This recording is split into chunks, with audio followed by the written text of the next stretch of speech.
সহিংসতার অন্তর্ঘাত যারা চালাতে চায় তাদের সম্পর্কে সচেতন থাকতে হবে। সরকার এবং দেশি বিদেশি নানা গোষ্ঠী বিভিন্ন ধরনের চক্রান্ত নিয়োজিত আছে জনগণের বিরুদ্ধে। সেই ব্যাপারে আমাদের সাবধান থাকতে হবে। আজকের সমাবেশ এবং জনযাত্রাকেও সেই সতর্কতা আপনাদের অবলম্বন করতে হবে। সংগ্রামী বন্ধুগণ, আমরা একটা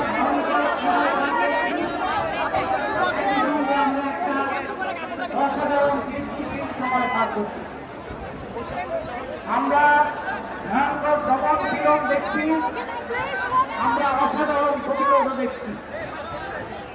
আমরা দেখতে পাচ্ছি 3 বছর বয়স থেকে শুরু করে 70 বছর পর্যন্ত নারী পুরুষ, শ্রমজীবী, পেশাজীবী, শিক্ষার্থী, শিক্ষক সকলের উপরে আক্রমণ আসছে।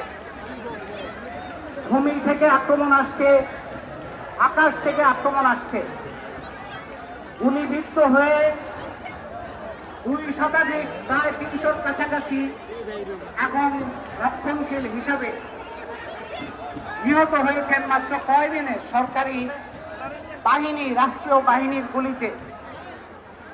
এবং এই নিহতের কাতারে শ্রমজীবী মানুষ আছে, শিক্ষার্থী আছে, শিশু কিশোর আছে, অভিভাবকদের ঘরে ঘরে, সারা বাংলাদেশের ঘরে ঘরে মা বাবাদের এখন হাহাকার। যারা নিহত হয়েছে তাদের মা বাবারা হাহাকার আত্মচিৎকার করছেন। হাজার হাজার আহত হয়েছে, তাদের মা বাবারা অনিশ্চয়তার মধ্যে আছেন। কারো চোখ নাই, কারো হাত নাই, কারো পা নাই। আর যারা এখনো জীবিত আছে তাদের মা বাবারাও দুশ্চিন্তায়, উদ্বেগে, হাহাকারের মধ্যে আছেন।